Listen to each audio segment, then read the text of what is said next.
युग युग से मानव इस बात की खोज कर रहा है कि उसको परफेक्शन कैसे प्राप्त होगा, किस तरह से वो परफेक्ट हो पाए। सभ्यता का विकास हुआ धीरे धीरे और हम एक मानव से महामानव की यात्रा पर निकले हुए हैं और हम एक आदर्श स्थिति में पहुंचना चाहते हैं। ये प्रश्न है हमारा। तो फिर क्या है कि इस तरह की बातें जब आई तो लोगों ने काम शुरू किया। अनादिकाल से ऋग्वेद से ही ये काम चलता आ रहा था कि हम किस तरीके से एक अच्छे मानव बन पाए। तो प्रार्थनाएं हुई, हमने ऋचाओं को गाया, धीरे धीरे वेद के बाद उपनिषदों का विकास हुआ, उपनिषदों के बाद भगवत गीता, और ऐसे ही फिर काव्य ग्रंथ महाकाव्य लिखे गए ताकि उनकी कथाओं को जान करके हम अपने में श्रेष्ठ गुणों को आरोपित कर सके। जब हमारे मूल्य श्रेष्ठ होंगे तो हम मानव श्रेष्ठ बनेंगे। इस तरह की बात आ गई। तो इसी संदर्भ में महर्षि वाल्मीकि ने रचना की, रामायण की, और रामचंद्र जी के गुणों को हम जब अध्ययन करते हैं, चिंतन करते हैं, तो वो गुण हमारे भीतर आने लगते हैं। फिर इसी तरीके से धीरे धीरे विकास होता चला गया और हमारे पास जो ग्रंथ आया इसका नाम है रामचरित मानस, रामचरित मानस ग्रंथ। तो रामचरित मानस में क्या है, बहुत ही सरलता है, भाषा की सरलता है। राम कथा को विभिन्न प्रकार से समझाया गया है ताकि हम इसका अध्ययन मनन कर सके, श्रवण कर सके और आगे बढ़ सके। इसी में एक बड़ा जबरदस्त प्रश्न आता है। धरती पर बड़ी त्राही मची हुई है चारों तरफ, और जब जब कुछ ऐसी परिस्थिति आती है तो उस परिस्थिति के निदान के लिए ईश्वर या तो स्वयं अवतार लेते हैं या किसी को धरती पर भेजते हैं। ये ऐसी बात आती है। तो बड़ी त्राही मची हुई है, ये बालकांड में विषय है। और जब कहते हैं कि धरती को मनुष्यों का या जनसंख्या का उतना भार नहीं है जितना इसे पाप का भार है। जब मानवीय मूल्यों का ह्रास होता है तो धरती पर ज्यादा परेशानी उत्पन्न होती है, लोभ लालच बढ़ता है, लोग पॉल्यूशन बढ़ाते हैं और हर तरह से अनाचार होता है। इसका ज्यादा धरती को झेलना पड़ता है। तो कहा भी है महाभारत में कि भाई सबसे काला क्या है, तो कलंक, काजल से भी ज्यादा काला है। तो धरती पर जब पाप का बोझ पड़ता है तो मानस में बड़ा अच्छा है कि हरि के अवतार के पूर्व की परिस्थिति क्या है, तो लोग आगे बढ़ते हैं।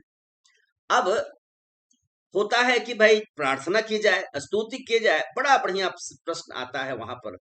कोई कह रहा है कि भाई बैकुंठ चलो, कोई कह रहा है कि नहीं नहीं वहां क्षीर सागर चले चले, वहीं पर कांटेक्ट करते हैं भगवान से, उनसे मिलते हैं।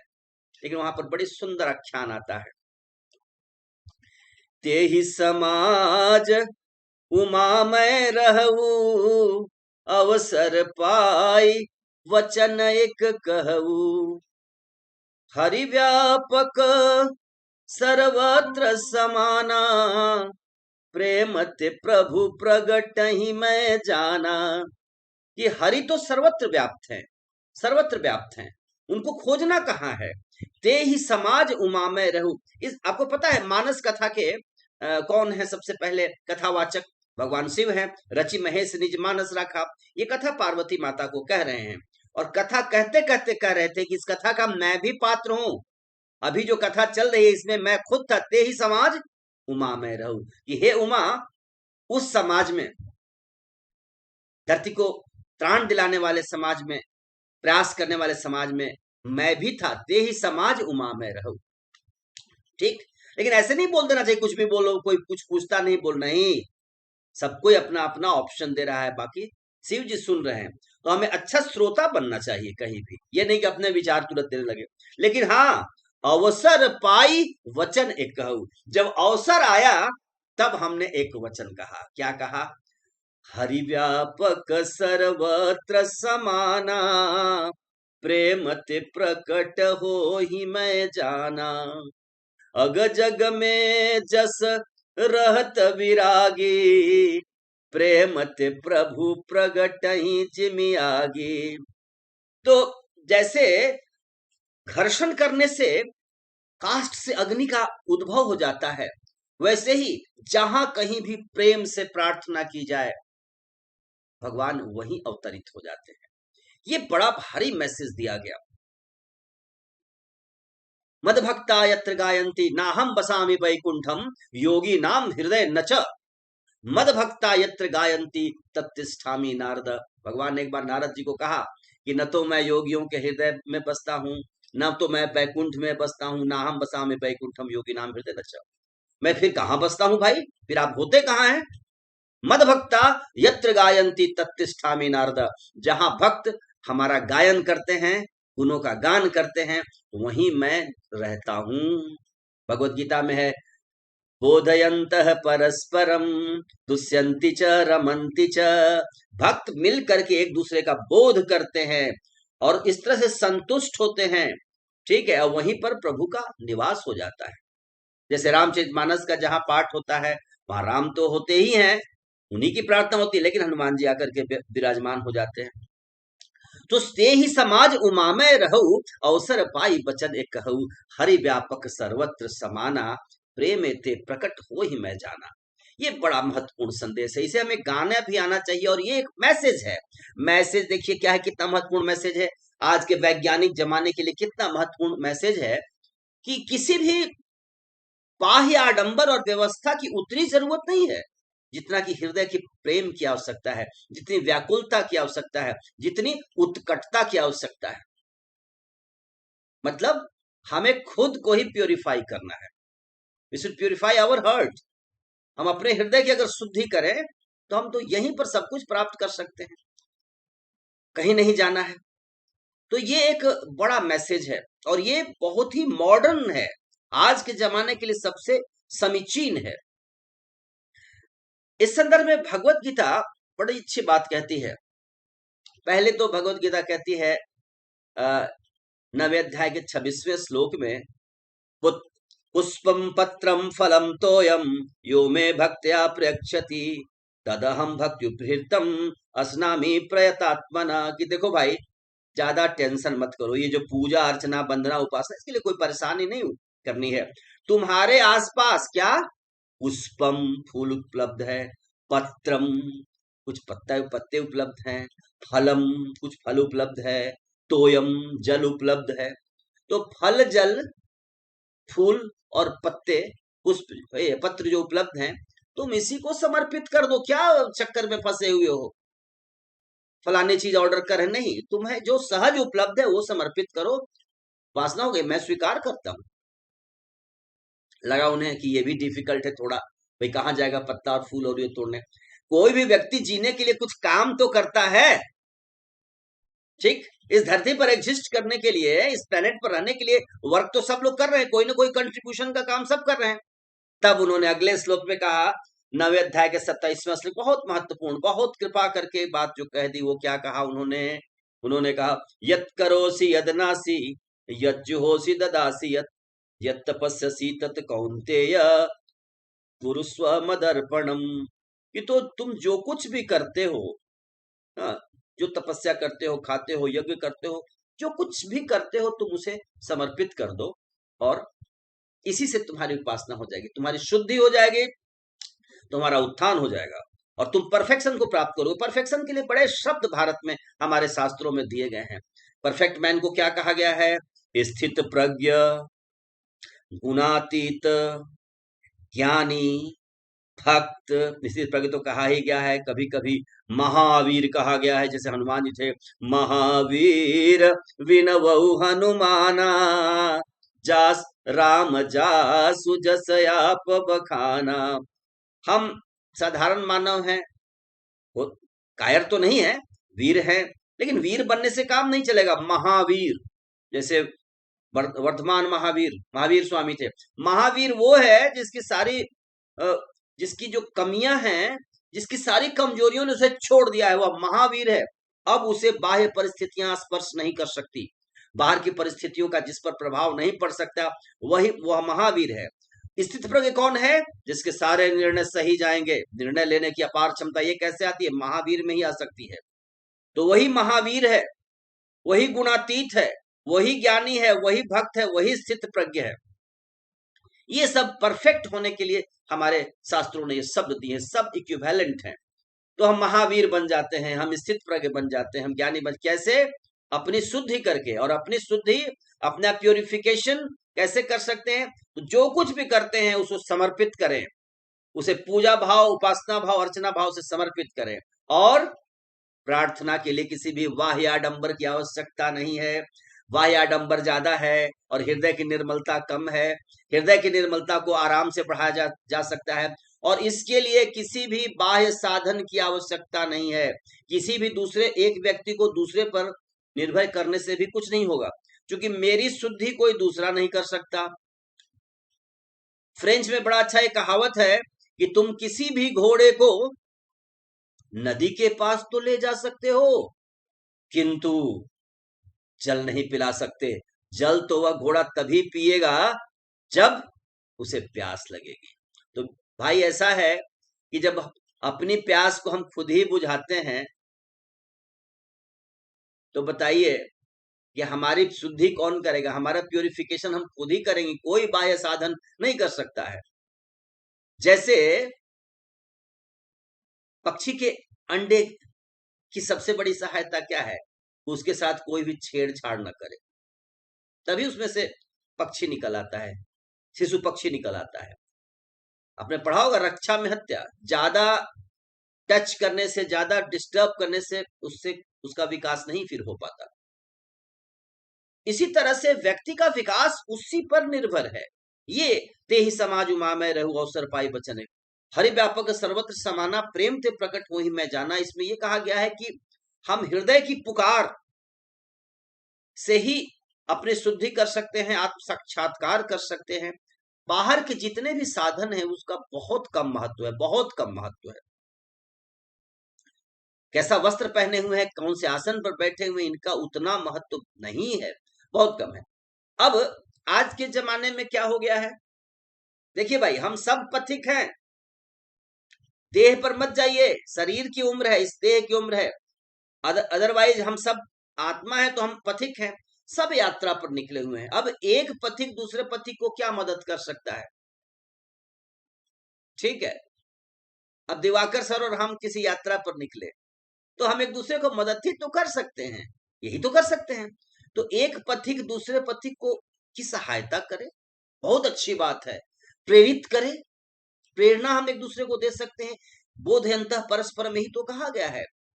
बौद्ध साहित्य में भगवान बुद्ध ने बड़ी अच्छी बात कही कि पहले कहा कि बुद्धम शरणम गच्छामि, किसी बुद्ध के शरण में जाओ, बाद में संघ के शरण में जाओ, संगम शरणम गच्छामि, और अंत में व्यक्ति विचार के शरण में जाता है, वो प्रकाशमान हो जाता है, वो खुद विचार से संचालित होता है, विचार ही उसका गुरु बन जाता है, वह अवस्था प्राप्त होती है। तो हम मित्र की भूमिका से सारे जगत में रहें। जिसको हम गुरु कहते हैं वो भी मित्र है। पितुस्वामी सहायक मातु सखा, तुम ही एक नाथ हमारे हो। तो जो माता पिता या गुरु, ये सब मित्रवत है, सब मित्र हैं। बड़ा भाई मित्र है, सब मित्र हैं। और एक मित्र दूसरे मित्र की सहायता कर रहा है उसके विकास में, एक मित्र दूसरे मित्र की सहायता कर रहा है उसका विकास में। तो मैत्री संबंध सबसे ज्यादा पावरफुल है, मैत्री संबंध सबसे ज्यादा पावरफुल है। तो इस तरीके से हम ये देख रहे हैं कि इस महान संदेश में एक बहुत महत्वपूर्ण बात ये कही गई। सब लोग ज्वाइन कर लिए?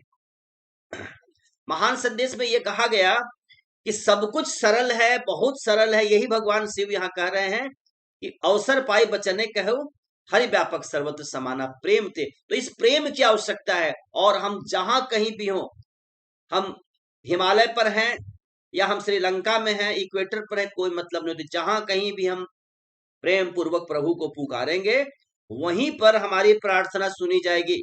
बाइबल में बड़ा अच्छा आता है, ask and that should be given to you, knock and that should be open to you. खटखटाओगे तो दरवाजा खुलेगा ही, क्योंकि ये हृदय की शुद्धि का मामला है। तो मित्रों, इतना महान संदेश बाल कांड में उस जगह दिया गया है कि जब भी व्याकुलता और परेशानी हो, हम प्रार्थना करें और व्याकुल होकर के वहीं पर प्रार्थना करें। अब मैं क्यों इस पर इतना जोर दे रहा हूं? अभी बड़ा आडंबर हो गया है। जीवन बहुत सहज है, बहुत सहज है। आपने बताइए, माँ बाप को प्राप्त करने के लिए कोई एप्लीकेशन दिया था कहीं हमने?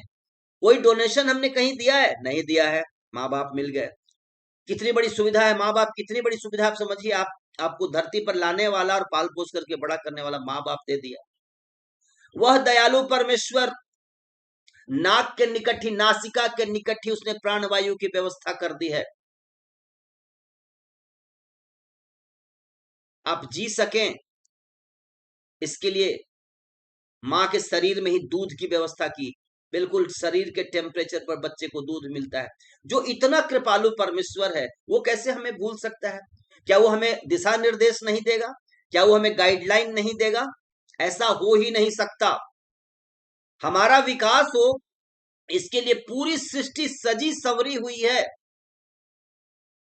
सूर्य का प्रकाश आपको प्रतीक्षा में बाहर खड़ा है। सूर्य, आप खिड़की नहीं खोलते हैं, ठीक है, रूम में अंधेरा है। जैसे ही आप खिड़की खोलते हैं, सारा का सारा कक्ष प्रकाशित हो जाता है। वैसे ही प्रभु की कृपा हमारे चतुर्दिक है। हम जैसे ही विकास करना चाहते हैं, वैसे ही हमें कोई न कोई संदेश, दिशा निर्देश मिलता है। एक तो भीतर ही इंस्टॉल्ड सॉफ्टवेयर है, उसका नाम है विवेक। मदरबोर्ड में ही वो है। विवेक पर हम थोड़ा ध्यान दें तो वो सत असत का निर्णय बताता है। विवेक, गुरु भीतर बैठा हुआ है, परमेश्वर भीतर बैठे हुए हैं विवेक बन करके। और कुछ उपाय भी उन्होंने बता दिया है। बिन सतसंग न हरि कथा, ते ही बिन मोहन भाग। मोह गए बिनु राम पद, हो ही न दृढ़ अनुराग। मिलहि न रघुपति बिनय अनुरागा, किए जोग जप ज्ञान विरागा। लीजिए भाई, क्या बात कही गई। सत्संग में हरि कथा मिलेगी, हरि कथा से मोह भागेगा, मोह से राम पद, मोह भागने पर राम पद में अनुराग होगा, और जैसे अनुराग होगा आप राम को प्राप्त कर लेंगे, आप भी श्रेष्ठता को प्राप्त कर लेंगे। आप में राम में कोई फर्क नहीं बच जाएगा। फिर मानस, कितनी महत्वपूर्ण बात मानस में कहता है, बिनु सतसंग विवेक न होई, राम कृपा बिनु सुलभ न सोई। तो वाल्मीकि, व्यास, शंकराचार्य, आचार्य गोस्वामी तुलसीदास, विवेकानंद, कितने लोग हो गए। ये क्यों, इतनी तपस्या क्यों की गई? इसलिए कि हमारा जीवन सरल हो जाए, हमारा जीवन सहज हो जाए, हमारा जीवन सुखद हो जाए। और हम तो बस रात दिन जटिल बनाने में लगे हुए हैं। रहते हैं यहाँ 1000 मील दूर, कहते हैं कि जाकर के कुछ प्राप्त कर लेंगे। हम जहां हैं वहीं पर रोज प्रार्थना करें, रोज सत्संग करें, रोज स्वाध्याय करें। अच्छे ग्रंथ क्यों लिखे हैं? ये जो सत्संग होगा, इससे विवेक होगा, और विवेक हमारा उत्थान कर देगा, हमें मानव से महामानव बना देगा, हमें वीर से महावीर बना देगा। इतनी सरल योजना है ये, योजना इतनी सरल है। और इसी संदर्भ में भगवत गीता लिखा गया। अम्ब त्वामयनुसंदधामि भगवत गीते भवद्वेषिणी, अद्वैतामृत वर्षिणीं भगवतीं अष्टादशाध्यायिनीं, मम्ब त्वामनुसंदधामि भगवत गीते भवद्वेषिणी। अम्ब कहा गया है, माता कहा गया है। शंकराचार्य कहते हैं कि गेयम गीता नाम सहस्त्रम, ध्येयम श्रीपति रूपम अजस्रम, नेयम सज्जन संगम चित्तम देयम दीन जनाय चबितम। 5 बात कहा।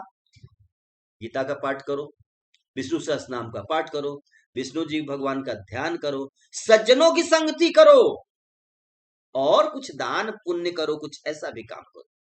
ये 5 बात कहा, तुम्हारा कल्याण होगा। अब आप मानने को तैयार नहीं है, और इतना बड़ा व्यवसाय खड़ा हो गया है मनुष्य के कल्याण के लिए। सब कुछ का हो सकता है। क्रिकेट की तो क्या तो व्यवसाय चल सकता है, मैथमेटिक्स कोई किसी को शायद सिखा सकता हो, लेकिन आत्म कल्याण के लिए किसी को किसी के सहारे की आवश्यकता नहीं है, चूंकि वो भीतर में इम्बाइब्ड है। यही बात भगवत गीता कर रही है, यही बात मानस, रामचरितमानस यही बात क्यों कहा गया है मानस में? मानस में कितना सिंपल उपाय बता गया है। रघुवंश भूषण चरित जे नर कहहि सुनहि गावहि, कलिमल मनोमल धोई बिनु श्रम राम धाम सिधावहि। तो रघुवंश भूषण के चरित्र को, भगवान के चरित्र को जो कहेगा, सुनेगा और गाएगा, उसका कल्याण होगा। अब बताइए, इससे आसान कौन सा उपाय है? कहहि सुनहि अनुमोदन करही, ते गोपद इव भवनिधि तरही। जो कहता है, सुनता है, या केवल अनुमोदन करता है, हाँ हाँ ठीक है ठीक है, वो भव निधि को तर जाता है गोपद के युग। जैसे गाय के खूर में पानी भरा हुआ हुआ पार करने में एक शिशु भी पार कर जाता है। तो मित्रों, साधु संतों और भक्तों ने कितना सरल कर दिया है। वसुदेव सुतं देवम कंस चाणूर मर्दनम, देवकी परमानंदम कृष्णम वंदे जगत गुरुम। तो जगत गुरु श्री कृष्ण के रहते हुए हम बिना गुरु के कैसे हैं? सबको जैसे माँ बाप प्राप्त है, सबको गुरु भी प्राप्त है, पहले ही से प्राप्त है। किसी ये में नहीं पढ़ना कि गुरु नहीं है फलाने व्यक्ति। किसी भी देहधारी को गुरु हम कैसे मान ले? क्यों, किसकी जरूरत क्या है? हम एक दूसरे को सपोर्ट तो करते हैं, सहयोग तो कर रहे हैं, लेकिन एक देहधारी दूसरे देहधारी को क्या कर सकता है ज्यादा से ज्यादा? गुरु तो स्वयं भगवान बैठे हुए हैं। पितुमादु सहायक स्वामी सखा, तुम ही एक नाथ हमारे हो। तो इस तरीके से प्रभु सर्वत्र, भगवान की सर्वत्र व्यापकता है, और हमें अपने को तलाशना है, खुद को तलाशना है। जहां बैठे वहीं पर ध्यान कर लें, वहीं पर प्रणाम कर लें, वहीं पर प्रार्थना कर लें। यही तो यद करोसि यद नासी का भाव है। प्रेम ते प्रकट हूं ही मैं जाना। तो प्रेम से वह प्रकट हो सकते हैं। इसलिए देखिए, बहुत आसान है। स्वाध्याय किया जा सकता है, सत्संग किया जा सकता है। हाँ, ये बात है कि थोड़ी सत्संग की वैसी व्यवस्था नहीं है 7x24 जैसे काकभूषुंडी जी के जमाने में थी। लेकिन हम जहां कहीं भी हैं, अगर हम अपने घर में एक आरओ लगाते हैं कि पानी लगातार मिले, ठंडे पानी के लिए आपने फ्रिज की व्यवस्था कर ली है, आहार प्रतिदिन मिले इसलिए चूल्हे की व्यवस्था की है अपने घर में, वैसे ही अपने ही घर को मंदिर बनाने की आवश्यकता है। अपने घर में ही स्वाध्याय की का जगह हो, लाइब्रेरी हो, और अपने ही घर घर में सत्संग हो। आपस में ही बैठ जाएं। हाँ भाई, एक चौपाई क्या है, हाँ भाई दोहा कैसे गाते हैं, हाँ भाई सोरठा कैसे गाते हैं। मैं केवल इसकी बात नहीं कर रहा हूं, आप इस पर भी बात कर सकते हैं। क्वांटम फिजिक्स क्या है, नेचुरल नंबर क्या है, नंबर थ्योरी क्या है, गॉस ने क्या कहा, न्यूटन ने क्या कहा, रामानुजन का क्या योगदान है। लेकिन एटलीस्ट कम से कम चर्चाएं तो हो। हमारा डिबेट और डिस्कशन उच्च कोटि का होना चाहिए। इससे जाकर के वातावरण बनेगा, और जब भी वातावरण बनेगा तो वहां पर रहने वाला, जब क्रांति होता है तो पत्ते भी उड़ते हैं आकाश में। तो हमें एक बहुत सुंदर एटमॉस्फेयर बनाने की आवश्यकता है। जहां भी हम रहें, घर में हो, मेट्रो में जा रहे हो, कार पुलिंग करके आजकल लोग जा रहे हैं, हमारे मित्र जा रहे हैं, हम लोग जा रहे हैं। तो कार पुलिंग में भी जो एक साथ जो जा रहे हैं, उसमें क्या किया है लोगों ने, आधे घंटे में ऑफिस पहुंचते हैं तो उसको एक सत्संग में बदल दिया, एक अच्छी चर्चा में बदल दिया। बहुत से लोग ये काम कर रहे हैं बहुत अच्छे तरीके से। एक जगह से गाड़ी खुलती है और ऑफिस पहुंचते पहुंचते एक कोई प्रसंग खत्म हो जाता है। तो समय का एक एक क्षण का यदि हम सदुपयोग करें तो हम अपने को तो श्रेष्ठ बना ही सकते हैं, समाज को भी हम बहुत आगे ले जा सकते हैं, और समाज में भी हम एक अच्छा संदेश, क्योंकि उपदेश की कोई आवश्यकता नहीं है। हमारा जीवन ही एक संदेश है, जो हम जीते हैं वही आप संदेश है। आप जो कहते हैं उसका प्रभाव आपके बच्चों पर नहीं पड़ता, लेकिन जो आप जीते हैं उसका प्रभाव पड़ता है। आप जो गाते हैं वो आपके बच्चे भी गुनगुनाने लगते हैं, घर में सब लोग गुनगुनाते हैं। तो आपके आचरण को देख करके बिना प्रभावित हुए दूसरा कोई रह ही नहीं सकता। तभी तो भगवत गीता कहती है, यद यद आचरति श्रेष्ठ तत्तत् एतरः जन सह यत् प्रमाणम कुरुते लोकस्तद अनुवर्तते। कि भाई, अच्छे लोग जो प्रमाण पेश करते हैं उसी की जनता फॉलो करती है, उसी को लोग फॉलो करते हैं। और आचरण के अतिरिक्त कोई दूसरा तरीका भी नहीं है किसी को कोई समझाने का और उपदेश देने का और ये करने का। सबसे महत्वपूर्ण या कहीं एकमात्र उपाय आचरण ही है। अगर आचरण है तभी, न भी कुछ कहते हैं तभी प्रभाव पड़ता है। आचार्य शंकर का ग्रंथ विवेक चूड़ामणि में बड़ा अच्छा आता है, चित्रम बट्टरे मूले वृद्धो शिष्य गुरु युवा गुरुरस्तु मौन व्याख्यानम शिष्यस्तु क्षीण संशय। कि देखो देखो वट वृक्ष के नीचे देखो वो क्या है, दक्षिणामूर्ति साहब भगवान बैठे हुए हैं, मौन बैठे हुए हैं, युवा हैं, और उनके सारे शिष्य जो है वो वृद्ध हैं। युवा गुरु कुछ बोलता नहीं है, मौन है। और उसके मौन व्याख्यान से ही शिष्यों के संशय सब छीन हो रहे हैं, सारे संशय छीन हो रहे हैं, मौन व्याख्यान। तो ये आचरण की महिमा है। हम खुद को खुद अनुसंधान करें, खुद तलाश करें। विवेक भीतर बैठा है, भगवान ने विवेक इंस्टॉल किया है। सत्संग करें, सत्संग ने उपलब्ध, स्वाध्याय करें, स्वाध्याय भी सत्संग है। कैसे? क्या आप रामचरित मानस पढ़ते हैं तो क्या गोस्वामी जी से आपका कनेक्शन नहीं बन जाता? बन जाता है।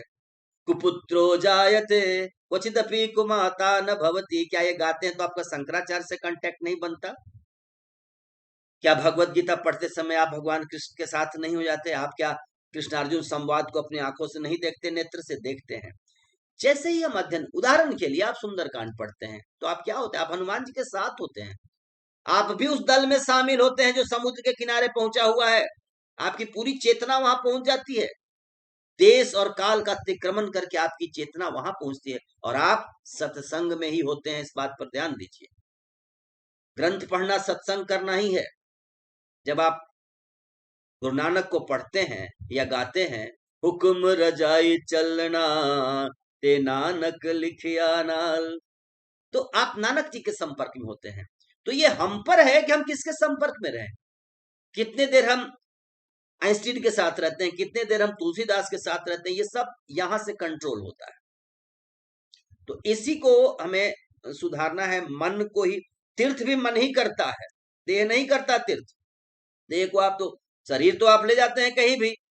हाँ, H2O नाम का वो पानी है जिसको H2O का केमिस्ट्री में, उसमें आप नहाते हैं, लेकिन उससे थोड़े कल्याण होता है। कल्याण तब होता है जब आप ये कहते हैं कि ये गंगा जल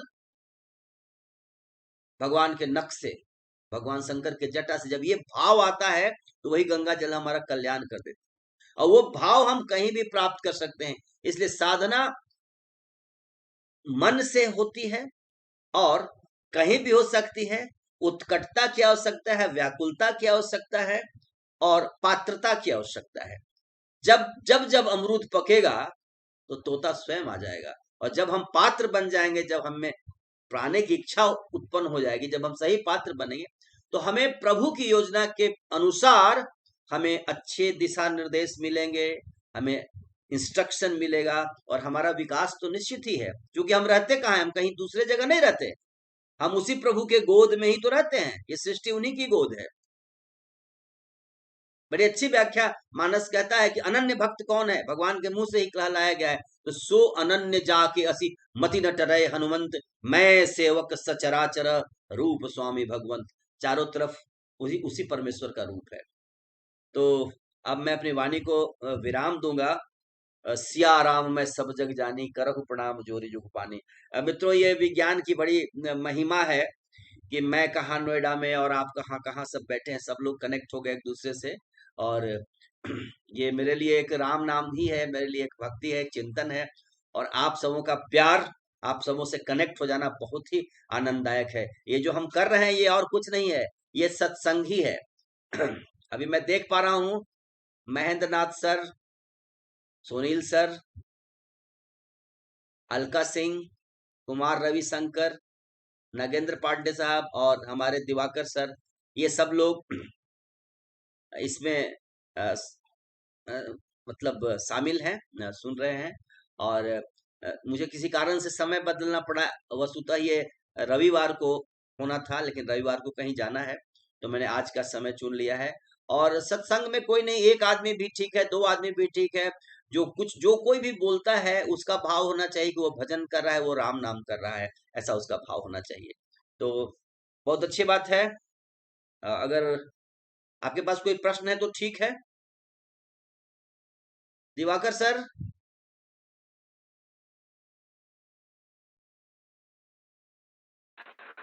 जी sir, good evening sir. Good evening. सब ठीक है सर? जी सर, ठीक है, बहुत अच्छा। हाँ रवि, एकदम ठीक सर। बहुत अच्छा सर, आप बहुत कैसे अच्छा, हैं सर? बहुत अच्छा। चलिए, अब ड्राइव नहीं करना पड़ा, 300 किलोमीटर ड्राइव करते तो आपसे मिलते, ऐसे ही मिल रहे हैं। ये बड़ा ही पावन है, बहुत अच्छा है, बहुत सुंदर। जी आप सर, अब जी गांव में सर। है कि अभी कहाँ पर है? नहीं, गांव? अभी यही हूँ सर, दो सही। अच्छा, ठीक है, बहुत अच्छा। और रविशंकर जी ठीक है सब? कुमार रविशंकर। Mahendra Nath sir,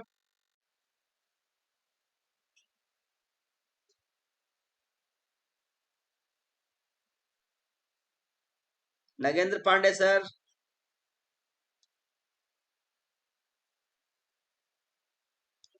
Sunil sir.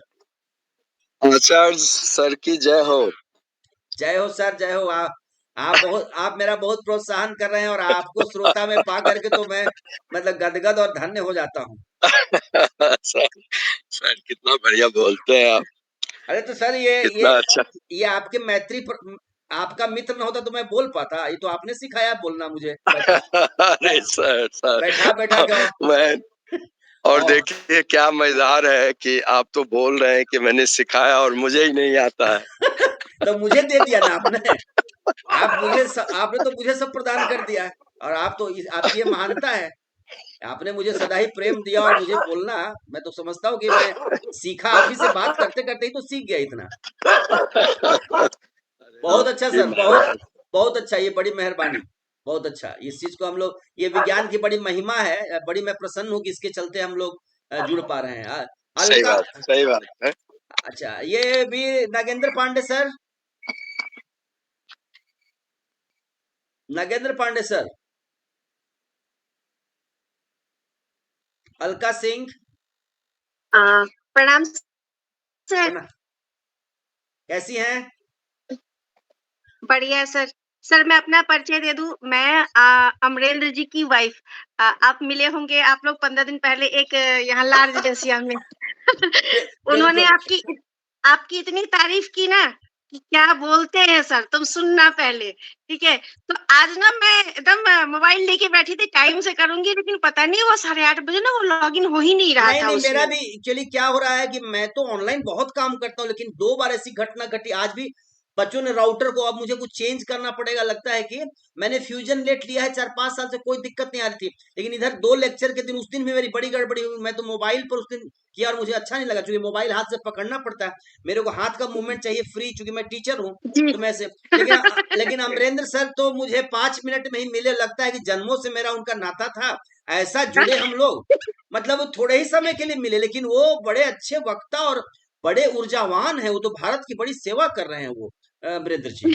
और लिख भी लेते हैं बहुत अच्छा। आज उनका आर्टिकल मैंने पेपर में पढ़ा है, तो ये बड़ी जी अच्छी बात है। आप बताइए, मतलब वो कैसे महान हैं और कितने दयालु हैं कि उन्होंने घर पर आपको कहा कि मान ली वो तो बिजी हैं और आप, मतलब ये तो बहुत अच्छी बात है कि मतलब नहीं, वो भी सर, वो भी देखते हैं। एक्चुअली किसी का फोन आ गया तो वो बातों में लग गए, तो मैंने कहा चलो मैं ज्वाइन कर लेती हूँ उसको।